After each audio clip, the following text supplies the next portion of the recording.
dijadikan sebagai landasan argumentasi bahwa upaya mempertahankan fungsi Al-Quran memang amatlah penting, di mana Al-Quran harus dihampiri secara multi pendekatan, dan salah satu pendekatannya tentunya melalui musabaqah tilawatil Quran. Namun sangat disayangkan bahwa dalam setiap pelaksanaan MTQ yang kita tonjolkan hanya pada aspek kesemaratannya saja, penataan arena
kali ini.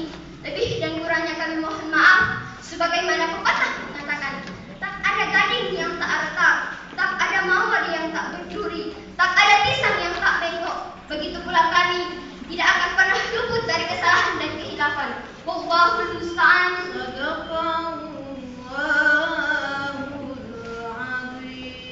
Iya.